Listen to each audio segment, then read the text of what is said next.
Fala pessoal, aqui quem fala é a professora Larissa e hoje estou aqui para auxiliar vocês na resolução de mais uma questão da banca CESP aí voltado para o concurso da PMTO.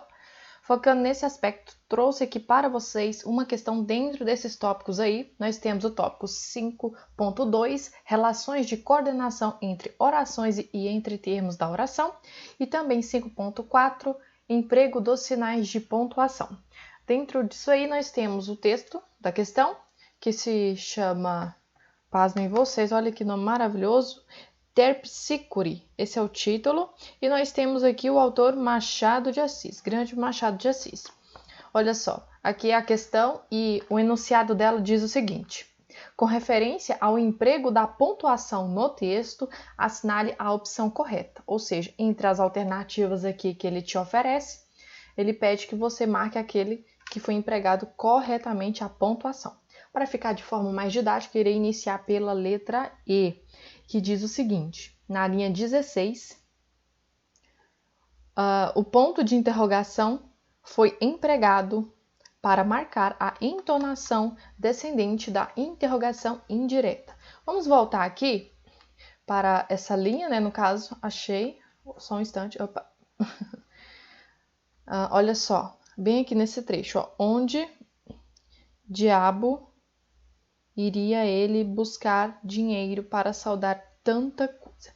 Quando eu digo a vocês uma pergunta indireta, a pergunta indireta é aquela que não deixa o que você vai perguntar explícito, ela deixa de forma vaga. E aqui, em algum momento você vê esse sentido vago? Você vê que não está explícito? Primeiramente, quando eu não quero fazer uma pergunta direta, né, no caso, e sim indireta, eu nem utilizo a pontuação. E aqui foi utilizado. Então, os maiores erros aí apontados na questão, na letra E, é que diz que a interrogação é indireta, sendo que ela é direta, ok? Então, está errada essa parte aqui e também não é descendente, não é entonação descendente, ok? Então, com isso, o nosso gabarito aqui já vai eliminando a letra E, fica fora de cogitação. Nós temos aqui na letra D. No trecho, quando não sobrasse, era bom negócio. A vírgula foi empregada para indicar a hesitação e dúvida do narrador. Vamos voltar aqui à linha 15, que diz o seguinte, deixa eu só apagar aqui. Isso, olha só, quando não sobrasse, era bom negócio. E nós temos a utilização da vírgula aqui. Lá diz hesitação e etc, etc, e eu já digo a você que está errado. Por quê? Porque quando eu tenho uma vírgula aqui nesse sentido aqui, é porque eu tenho um adjunto adverbial de tempo e é longo. Vamos lá, deixa eu voltar ao começo. Quando eu tenho circunstâncias de tempo, de lugar, de modo, né? Como no caso aqui, quando não sobrasse, quando naquele momento, naquele determinado período, né? E ele, na sua posição original, é utilizado no final da frase e ele está no início. Quando está sendo utilizado no início e temos mais de 3 palavras, no caso mais de 2, né? No caso aqui nós temos 3. Eu tenho obrigatoriedade de utilizar a vírgula, que nem é o caso aqui. Se fosse no final da frase, eu não precisaria. Quando eu tenho 2 palavrinhas, ela é facultativa, ou seja, eu posso tanto colocar vírgula quanto não colocar, correto? Então, nesse caso aqui, não é para indicar uma hesitação, e sim porque nós temos um adjunto adverbial de tempo, ele está deslocado no início da frase e ele é um adjunto adverbial longo, com 3 palavras, correto? Então, nós vamos vir aqui e vamos eliminar essa alternativa aqui. Na letra C, a supressão da vírgula logo após a expressão no sábado, na linha 6, manteria a correção gramatical e o sentido original do texto.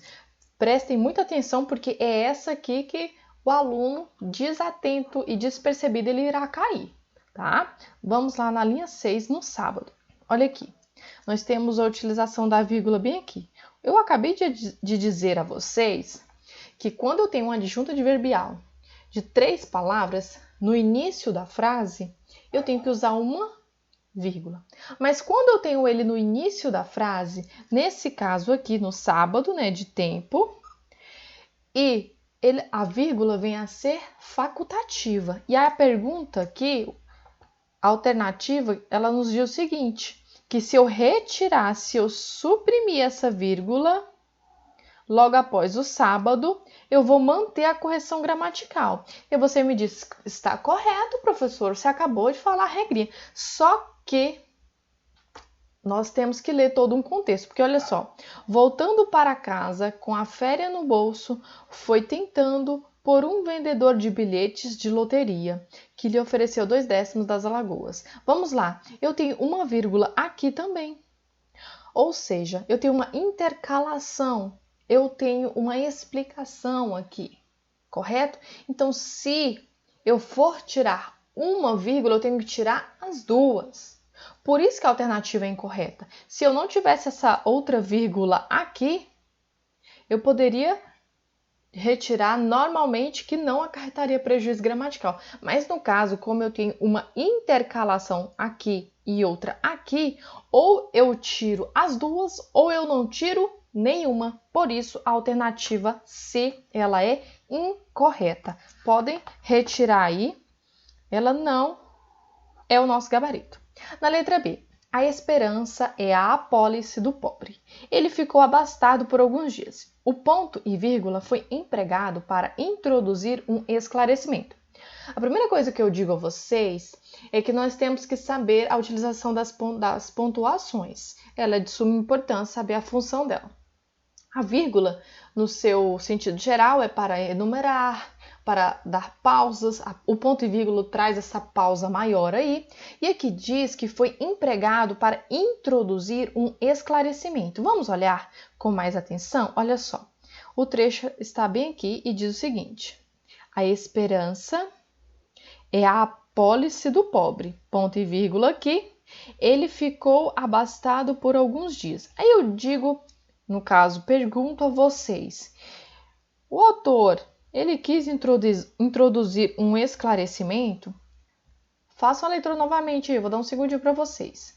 A esperança é a apólice do pobre, ponto e vírgula, ele ficou abastado por alguns dias. E aí? Traz ou não traz? Não traz. Eu vou explicar por que ele não traz.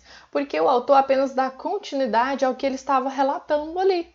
Ele traz uma ideia anteriormente e depois ele separa, coloca um ponto e vírgula e continua dando essa continuidade, certo? Então, não é para trazer esclarecimento, e sim para separar orações aí assindéticas, que agora eu vou explicar para você melhor nesse sentido. Letra B. Na letra B, então, no caso, pode fazer a retirada dela, ela não condiz com o nosso gabarito. Vocês já sabem que o nosso gabarito aqui é a letra A. E ele diz o seguinte, no trecho, o melhor era mesmo ver outra casa mais barata, pedir uma espera e depois arranjar meios e modos de pagar tudo. A vírgula foi empregada para separar orações coordenadas. E aí você vai e me diz, professor, onde estão as vírgulas? Nós temos uma vírgula aqui, temos uma vírgula aqui. E aí você vai e me diz, professora, mas orações coordenadas não é aquela que nos apresenta uma conjunção? Nós temos as conjunções aditivas, explicativas, alternativas, adversativas, conclusivas.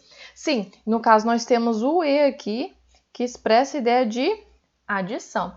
E essa vírgula aqui? Cadê a conjunção dela? É que eu digo a vocês. Quando nós falamos, no caso de orações coordenadas, nós falamos de orações coordenadas tanto assindéticas quanto sindéticas. As orações coordenadas sindéticas, elas apresentam conjunções, que foram essas que eu citei agora há pouco. E nós temos as assindéticas, aquelas orações independentes que elas não necessitam de conectivos para conectar uma oração a outra. E é esse caso aqui. E eu vim e pergunto a vocês, a vírgula foi empregada para separar orações coordenadas? Sim, tanto a oração coordenada sindética quanto a cinética. Então, vocês podem marcar aí, porque a letra A é o nosso gabarito, correto? Vou voltar aqui para vocês, só um instante. Voltando aqui, pessoal, eu digo o seguinte, que é uma alternativa, uma questão, no caso, que ela exige muito de você, ela exige primeiramente a sua atenção, a sua volta ao texto para você conferir direitinho, tá certo? E também exige um pouquinho mais de conhecimento de você, tanto de pontuação quanto de algumas regrinhas, tá? Então, o que eu te digo e o que eu te oriento é fazer várias questões, porque com o tempo você vai pegando aí as manhas, o estilo da banca e cada vez vai ficando mais fácil responder essas questões, correto? Então é isso, eu espero que tenha ficado claro para você, eu espero que você tenha compreendido. Se você não compreendeu, assista novamente, se persistir, deixe nos comentários. Eu também peço que vocês deixem aquele like, que vocês se inscrevam no canal, compartilhem com amigos e também dá um confere lá na playlist Matemática Raciocínio Lógico com o professor Marcos Pablo. E é isso, muito obrigada, até a próxima!